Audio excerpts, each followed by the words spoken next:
On this week's edition of New York Now, Governor Cuomo gets a warning in the ongoing impeachment probe, and his office goes on the attack. Jimmy Vielkind from the Wall Street Journal and Josh Solomon from the Times-Union join us for this week's panel. Then, state law prevents electric car makers from expanding in New York, but lawmakers say they're crucial to the state's climate goals. Darrell Camp reports. And later, we'll take you back to the front lines of the pandemic, where local officials from around the state helped curb the virus together.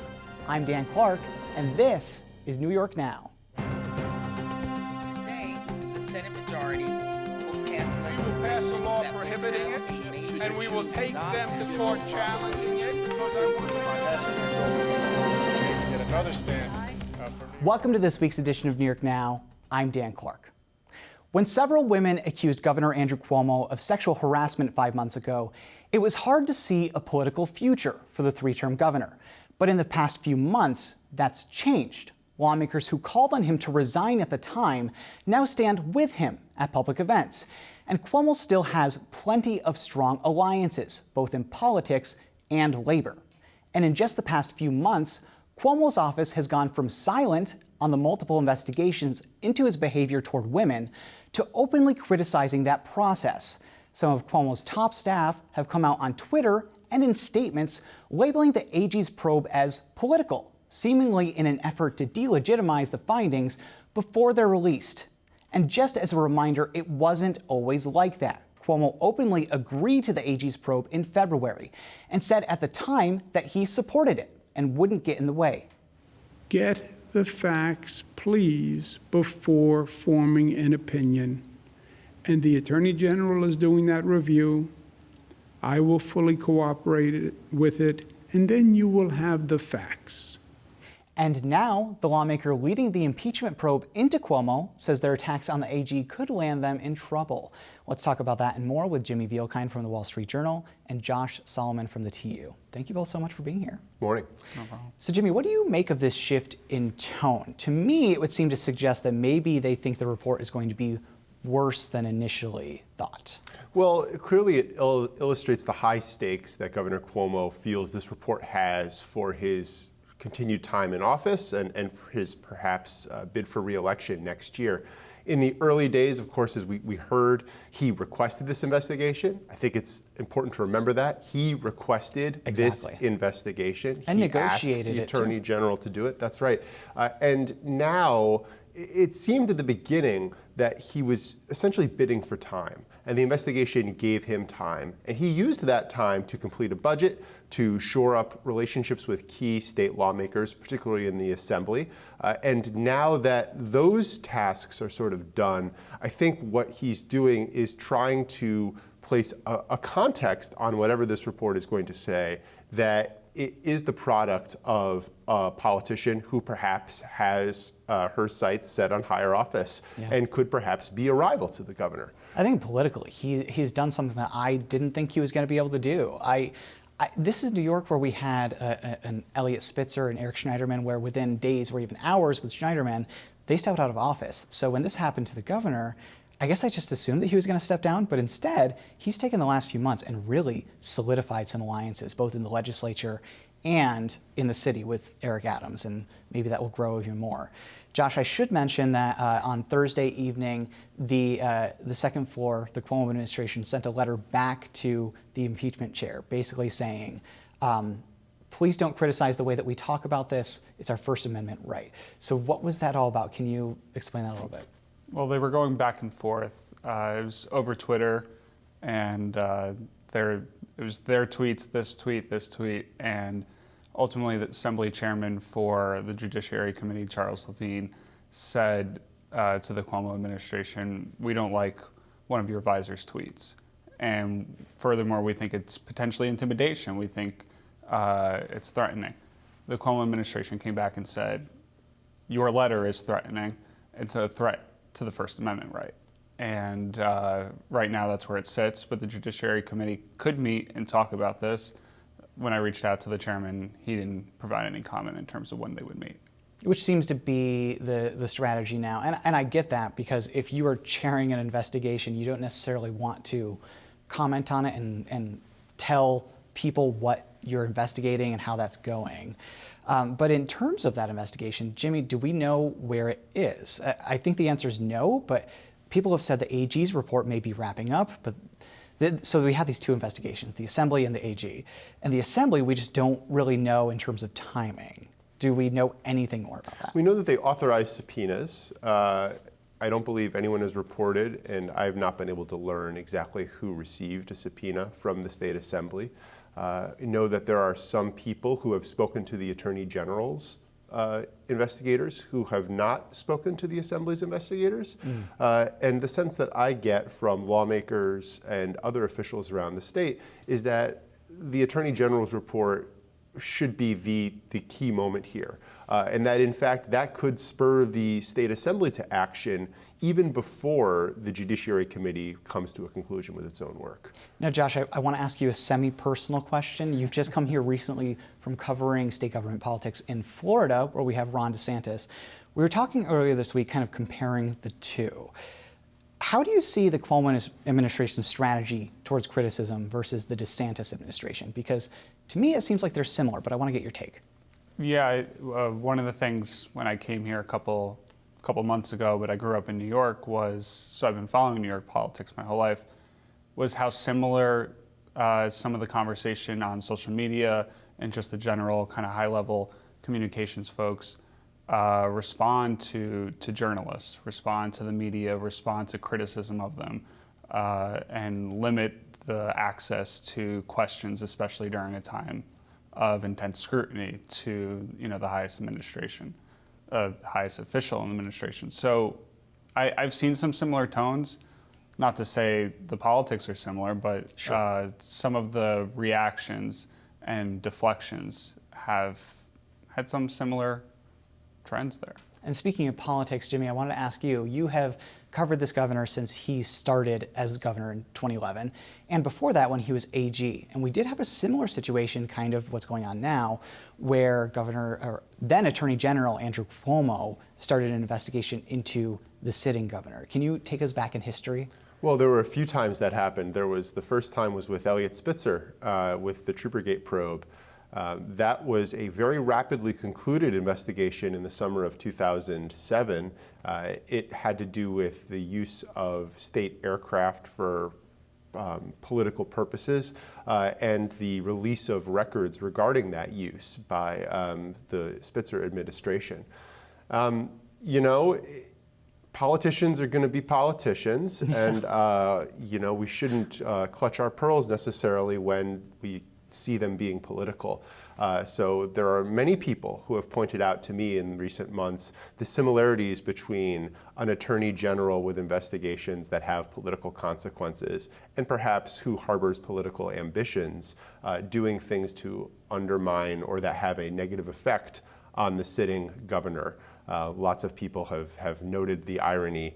And I think you can somehow, if you listen in the middle of the night, you can hear Eliot Spitzer cackling sometimes, just in your dreams or in reality. We have about 30 seconds left. Jimmy, you had a great story this week about some donors dropping the governor going into this election cycle versus 2018 when he last ran. Can you give us like a 10-second breakdown? Sure. What we saw was the governor's fundraising is lower than it has been in previous cycles. We saw Republicans who had previously given to Andrew Cuomo moving to Republican challengers as one of those challengers, Lee Zeldin, moved ahead of the governor for the first time. And we also saw Jeff Garral, a casino owner and real estate developer, speak publicly about what he said were some negative experiences he'd had with the Cuomo administration and the way he felt threatened in the past to donate. It's a really interesting read. We will link to it on our website. But Jimmy Vielkind from the Wall Street Journal, Josh Solomon from the Times-Union, thank you both so much for being here. So when lawmakers in New York passed the most ambitious climate change law in the country 2 years ago, they knew it wouldn't be easy. And environmentalists say it's not going to happen without curbing emissions from the transportation sector. But legislation that could have made that easier didn't make it through the legislature this year. Darrell Camp has more. 2 years ago, the state legislature passed the most ambitious climate change legislation in the country.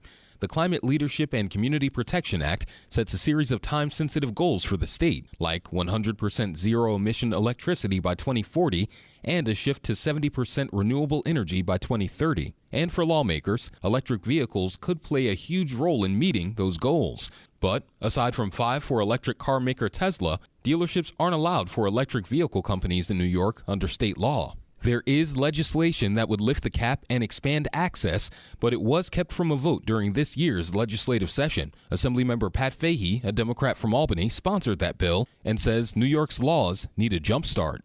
My bill would allow for any electric vehicle dealerships to come into New York. So whether it's downstate or upstate, we were willing to talk about if there's a cap or a number, just as you negotiate any legislation. We are more than happy to negotiate that one. But we don't want this to be just Tesla dominated. We want to grow this industry across the board. On the climate side, Peter Iwanowicz from Environmental Advocates of New York says that electric vehicles are pivotal to reaching the state's goals because they don't produce carbon emissions. Those vehicles would also improve public health, he says, and provide other benefits for consumers. For every dollar somebody puts into the gasoline tank of an internal combustion, they only get 25 cents of value back. 75 cents of that dollar is utter waste. It's heat or it's exhaust. An electric vehicle converts 90 cents of every dollar that I'm putting into this car into charge. So it's a better for the consumer, obviously, and the industry knows this over time. In the state Senate, the measure was sponsored by Todd Kaminsky, a Democrat from Long Island who chairs the Committee on Environmental Conservation. As the legislative session was coming to a close in June, electric vehicles weren't in the spotlight, but Kaminsky said the issue was still among his top priorities. I'm still pushing. We're certainly running into resistance, but we're going to keep pushing until they shut off the lights here. Next year? Well, next year's next year. Right now we got 48 hours, 72 hours. I'm going to be pushing as hard as I can to get the direct sales bill done. But the bill did not pass, and shortly after session ended, Kaminsky announced a run for Nassau County DA. If he wins that race, the bill will need a new sponsor in the Senate next year, providing a potential setback for the legislation. And the issue is not without its opponents. The Alliance for Automotive Innovation represents the country's top car makers. They declined to comment for this story, but pointed to a statement on the legislation in May. That statement said, quote, "There are no impediments in current New York law that would prevent new automakers from opening sales and service facilities tomorrow. They simply need to follow the laws governing vehicle distribution currently on the books. Proponents of this bill would rather disregard New York law and instead demand a special exemption from the legislature." Fahey, however, says that's not quite the case. There is a compact, if you will. There was a structure set up many decades ago on dealerships, and which controls the number of dealerships and controls what cars are being sold, such that it is a long-standing practice of who has them and who doesn't. This is considered to be a competition that hadn't been in the plans from decades ago. We are trying to make the case that this is about growing the pie, not trying to hurt any traditional dealership. The Alliance for Automotive Innovation also said in their statement that the climate goals the state is reaching for can still be met without the passage of this bill. The group said, quote, "What will help move this needle are proposals like joining the multi-state decarbonization program, which can help accelerate the transition to electric vehicle technology, as can adopting the Clean Fuel Standard. These are things necessary to achieve the state's goals." But supporters say it's about more than just the sale of vehicles. It's also about general infrastructure. Here's Fahey again. It's a chicken-egg issue. I was actually reading about Henry Ford when the Model Ts were created. Not only did he have to grow dealerships around the country to sell those Model Ts, he at that time had to push for gas stations because you needed gas stations around the country in order to buy his Model Ts. It is a very similar issue here. It is a chicken-egg. Ultimately, Iwanowicz says that increased use of electric cars and compliance with the Climate Leadership and Community Protection Act will cause changes to the auto industry and the job market, but he says that change can be a good thing.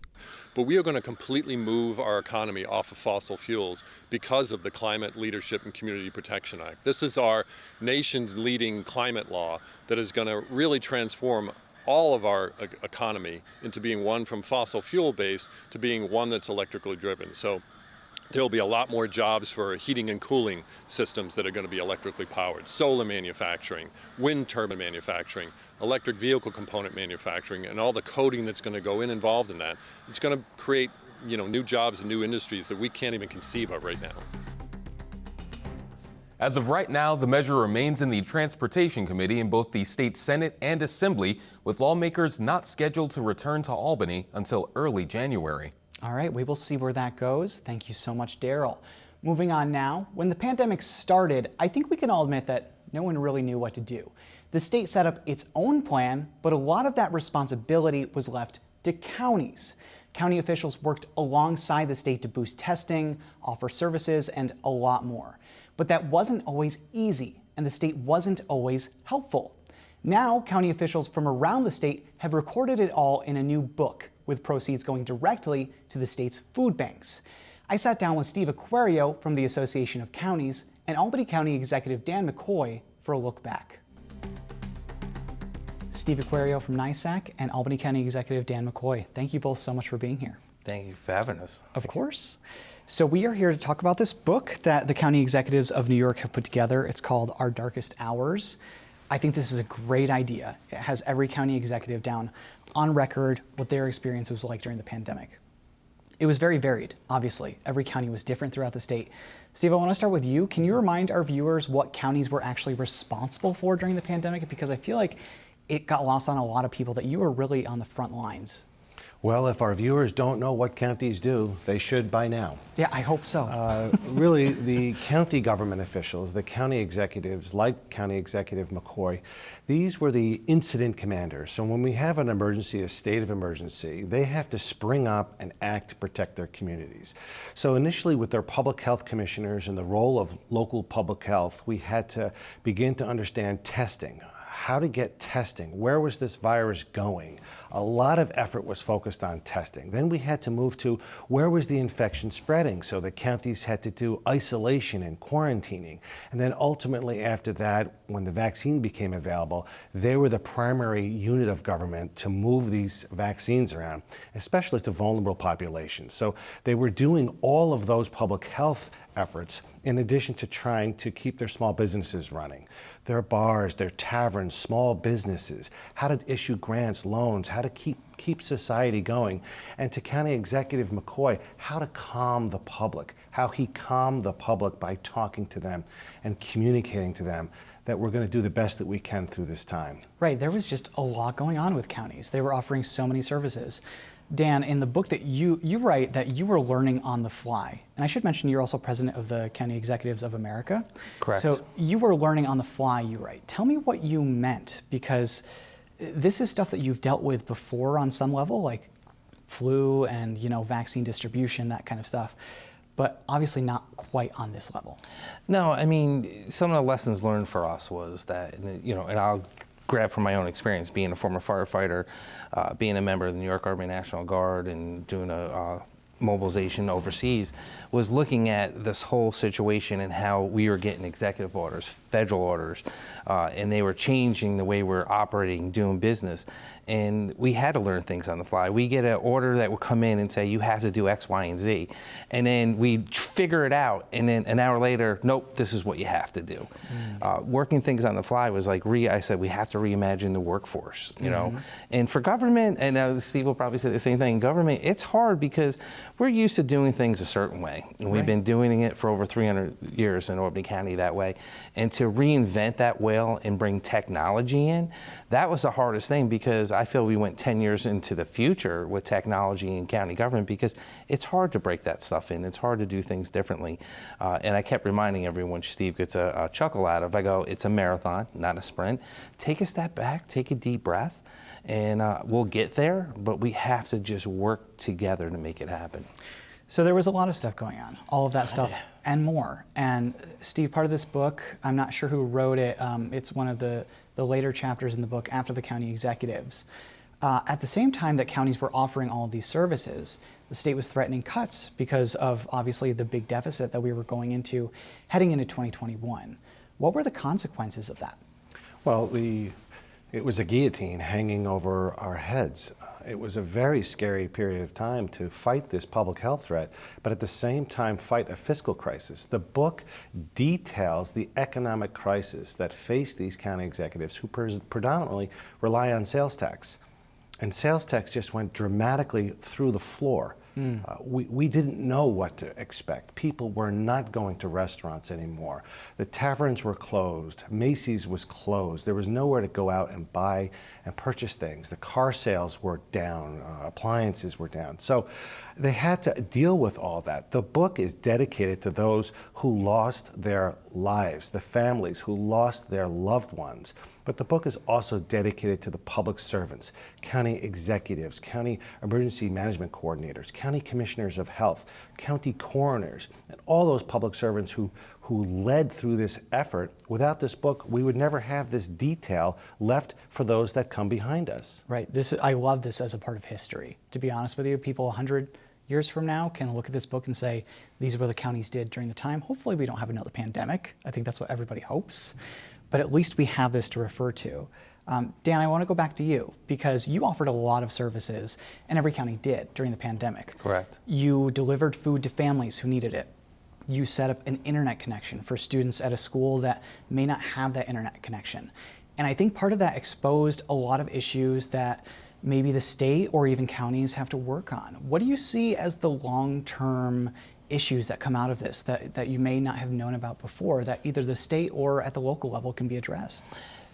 You pointed to something, a book for the future, right? So we don't repeat our history, and we have a habit of doing that in this great country of ours. Yes. Repeating bad history because we forget about it.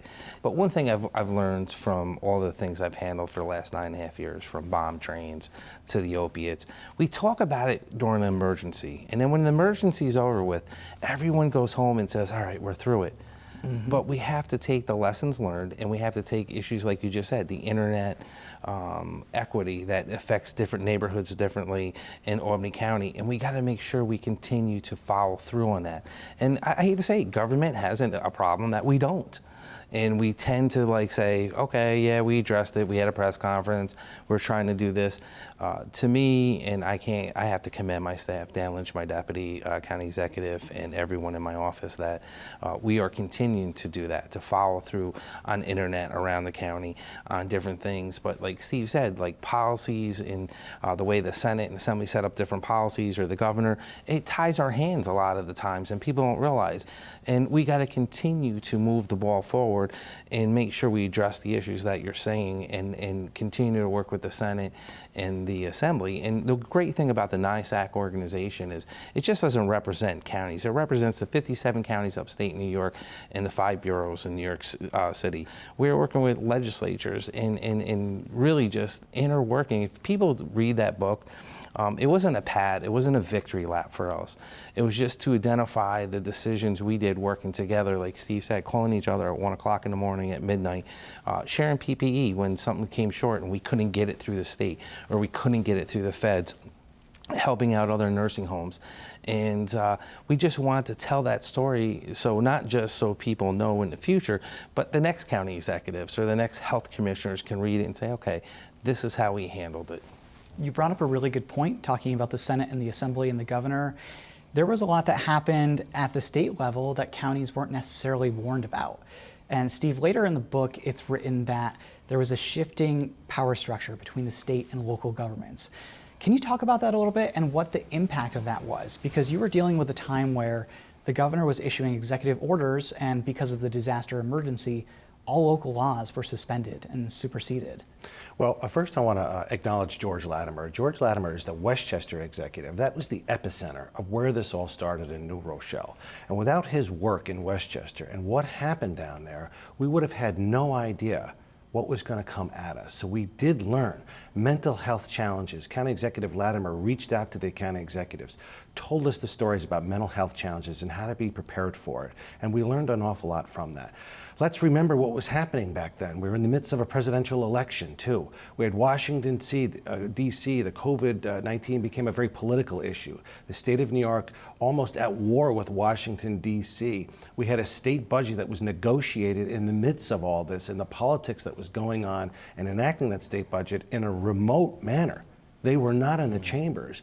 And these conflicting executive orders and the things that the counties had to do to try to interpret those executive orders, it was very difficult. One of the challenges we had was personal protective equipment, how to get that equipment from the state, from the federal government. The executive orders saying one thing, and then the community needs and the needs in the field were much different than they were at the state level. So a lot of conflict between the counties and the state, a lot of conflict between the state and Washington, but somehow these county officials managed to make it work and get the job done, and they did just that. Right. I think at the end of the day, this is really a story about collaboration between county officials at a time where there was just so much confusion coming from the state level, coming from the legislature, coming from the federal government. But we are out of time. I could talk about this book all day. It's called Our Darkest Hours, New York County Leadership and the COVID Pandemic. You can get it wherever you buy books. Albany County Executive Dan McCoy and Steve Aquario from NYSAC, thank you both so much for being here to talk about this. I really appreciate it. Thank you for having us. And again, all proceeds from that book will go to the food banks from around the state. If you pick it up, let me know what you think over on our website. That's at nynow.org. But we'll leave it there for this week. Thanks for watching this week's New York Now. Have a great week and be well.